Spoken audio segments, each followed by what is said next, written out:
Alright, hey guys, and welcome back. I figured in keeping with last week's review of taking a look at some vintage WWF buttons, that this week I'd take a look at some vintage WWF trading cards. These were made by Titan Sports in 1985, and for those of you who don't know, WWF stands for the World Wrestling Federation, and not like World Wrestling Entertainment like it does today. Now you can see right off the bat, they're extremely colorful and have big, bold, yellow stickers on the front that show the names of all the different wrestlers. There's a lot of great Hall of Famers and legends here, so let's go through and take a look at some of the cards I have here today.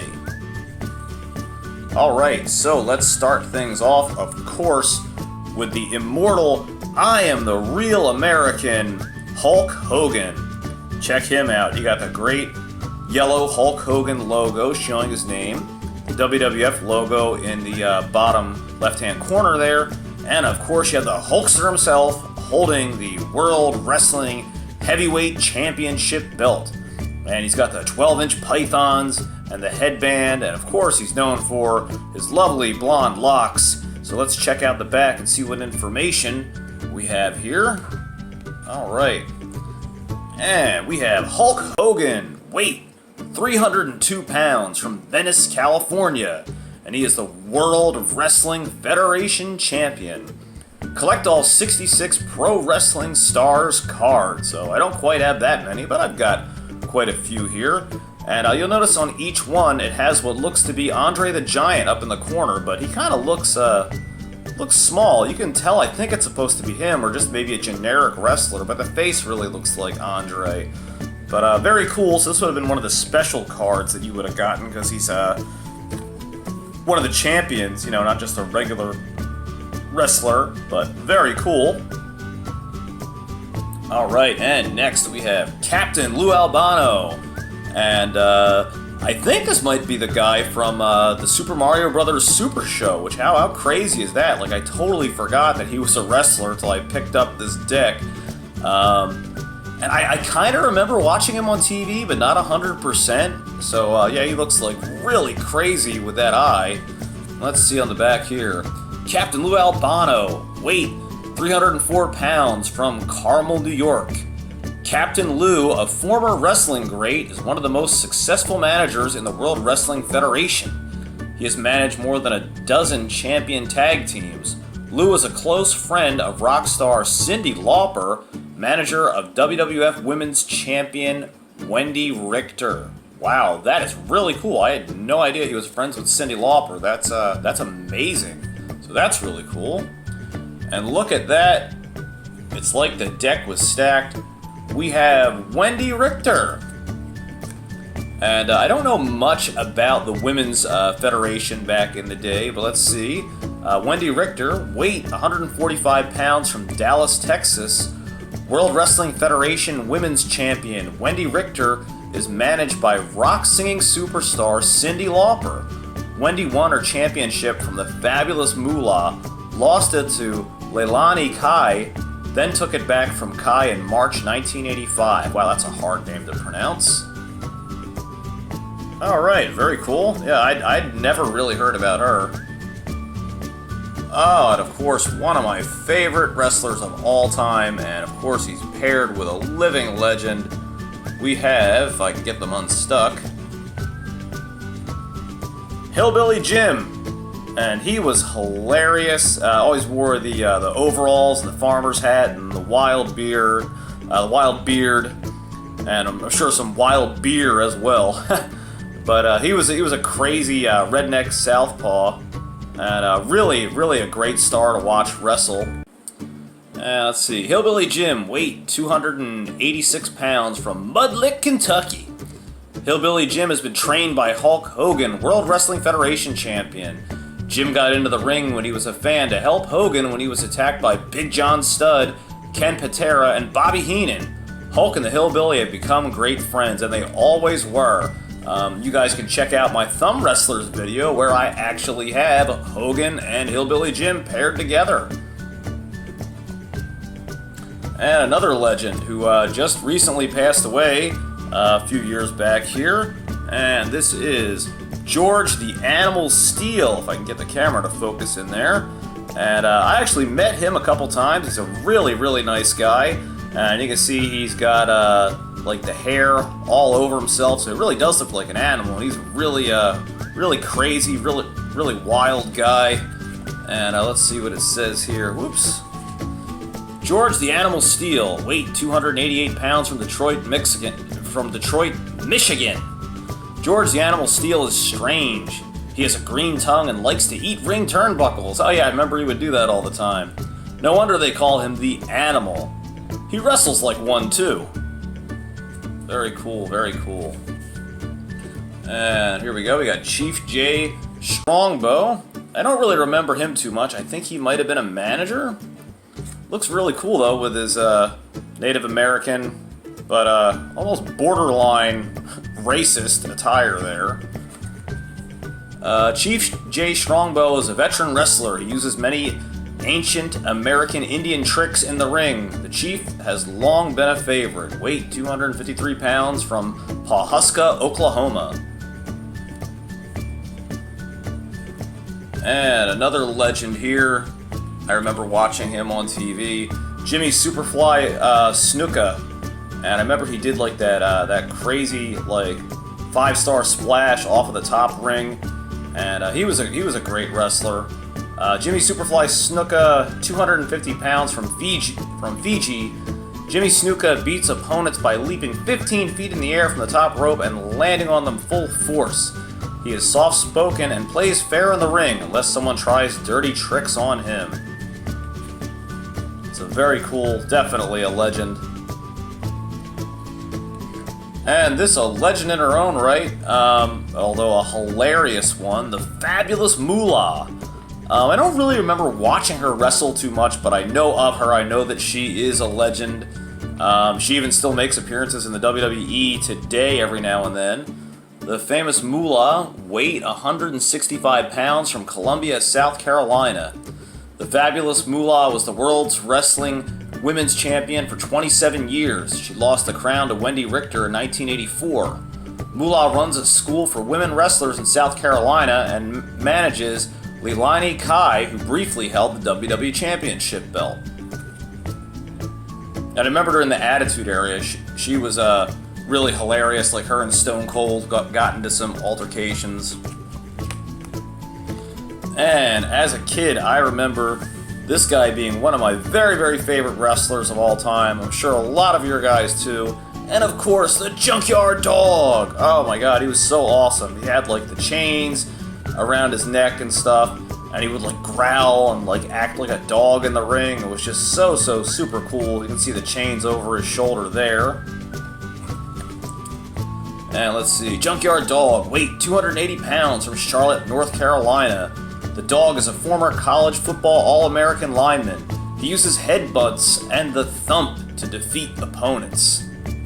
I think that was where like he like jumped on him like with his butt or something, like fell on them from the top rope with that, something like that. But he was cool. He was a really cool wrestler, and I remember watching him Saturday mornings.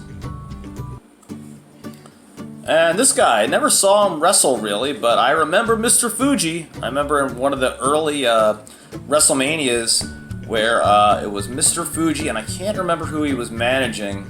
For some reason, I want to say Mr. Perfect. Maybe you guys can help me out in the comments down below. But he was managing, I cannot remember, but against Tatanka. And you can see here he's in his Oriental garb with his katana and his sword and that crazy, like ninja-looking outfit. And Mr. Fuji, weight 253 pounds from Osaka, Japan. A master of Oriental fighting arts, Mr. Fuji is a deadly wrestler. Lately, however, he has served as a manager. His top wrestler is the dangerous and powerful, magnificent Muraco, which I don't remember. Fuji has taught Muraco many secrets of Oriental combat styles. Very cool. Alright, so now let's just go through a few more of these. I'm not going to go through every single one of them. We got Paul, Mr. Wonderful Ornadorf. That's a last name for you. Again, I don't remember him wrestling very much. Big John Studd, of course, I definitely remember him. He was a cool big brawler in the ring. Always fun to watch. Rotundo and Wyndham. I believe that's Barry Windham. Let's see. Yep, Barry Windham. They were the WWF Tag Team Champions until March of '85. They lost to the Iron Sheik and Nikolai Volkov. I think I remember that match. But I definitely remember the other two guys, and I definitely remember Barry Windham. He's a legend in his own right. Very cool. Moondog Spot. This guy I do not remember at all, I don't think. What's his deal? Moondog Spot, 302 pounds from parts unknown. One of the two Moondogs, the other is Rex. Spot is a mysterious wrestler. He and Rex carry bones into the ring. No one knows why. Fans do, however, that the Moondogs seldom fight fairly. Kinda reminds me of like Bray Wyatt or something. Very bizarre. And Tito Santana, man, this guy was a real legend in the ring too. And let's see, Tito was one of the most popular World Wrestling Federation Intercontinental Champions. He lost the belt to Greg Valentine, many say unfairly. Fans would love to see Tito take it back. Tito is formerly a pro football player. Yeah, I don't remember many of his matches, but I do remember watching him, and I do remember him being a really, really talented wrestler. Oh, and of course, how could we forget one of my very all-time favorites, Rowdy Piper! You can see he's wearing his kilt there, and he's got the red shirt. And this is really early in his career. You can see like how young he is in this photo. I mean, he's got to be in like his early 20s probably. And let's see, Rowdy Piper, weight 232 pounds, from Glasgow, Scotland. Rowdy Piper is known as the man you love to hate. He's a schemer, known for clever but underhanded tactics in the ring. He is the host of the Piper's Pit television program. Many fans dislike him, but even so, they flock to watch him. He's great, and he passed away a few years ago. I wish I would have gotten a chance to meet him. An awesome WWF legend. And of course, Greg the Hammer Valentine, very, very cool. Another very impressive wrestler in the squared circle here, and he's holding, looks like the Intercontinental Championship there. Greg the Hammer Valentine, weight 248 pounds, from Seattle, Washington. World Wrestling Federation Intercontinental Champion Greg Valentine is known as the Hammer because of his powerful elbow smash. He is a master of the figure 4 leg lock, don't tell Ric Flair.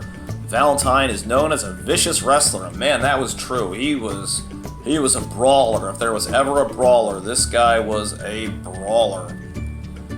And then you had another crazy character. I remember watching him a lot, and he was definitely very strange. Brutus the Barber Beefcake, although he doesn't have his have his barber gimmick here, where he used to have like garden shears and he would cut people's mullets off and their hair and stuff. But you can definitely see the crazy outfit that he's wearing here, which is really, really out there.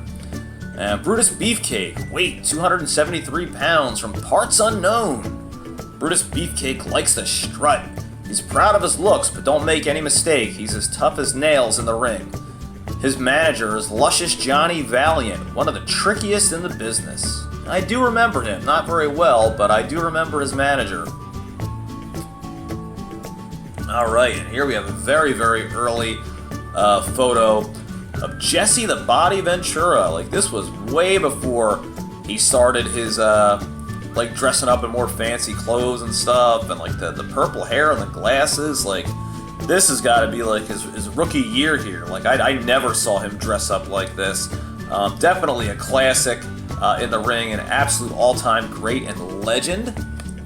Jesse the Body Ventura, weight 281 pounds, from Minneapolis, Minnesota. Jesse Ventura dresses like a peacock and shows off his physique. He's a tough brawler in the ring. Ventura has become a commentator for televised World Wrestling Federation matches, and honestly, I remember him a lot, but I just am not remembering it right. I don't remember this look and this getup. I just remember him having a different look, so really strange, but cool. Definitely another all-time great. And then finally, an absolute legend, which this is absolutely perfect, that we started off with Hulk Hogan, and we end with one of his great rivals, the Iron Sheik. And oh man, what an absolute legend going up against people like Macho Man Randy Savage, Hulk Hogan, Sergeant Slaughter, you name it, the legendary rivalries that this guy had in the WWF. And let's see here, the Iron Sheik, weight 258 pounds, from Tehran, Iran. With Nikolai Volkov, the Iron Sheik took the World Wrestling Federation Tag Team Championship from Mike Rotund and Barry Windham in March 1985. The Sheik's special hold is the Camel Clutch. Yeah, very, very cool. Very cool, and definitely another all-time great there. Alright guys, well, I hope that you had a fun time today taking a look with me at these really cool 1985 Titan Sports WWF trading cards. I wish I had some of the packaging to show what they would have looked like in the packaging, but unfortunately I only have the loose cards. Anyway, I hope you guys enjoyed taking a look at these with me today, and I will see you back here next time. Take care. Hey guys, if you liked the video that you just watched, don't forget to hit that subscribe button down below, and you can follow me at Facebook at King of Retro or Twitter at #8ByteBrian. See you next time.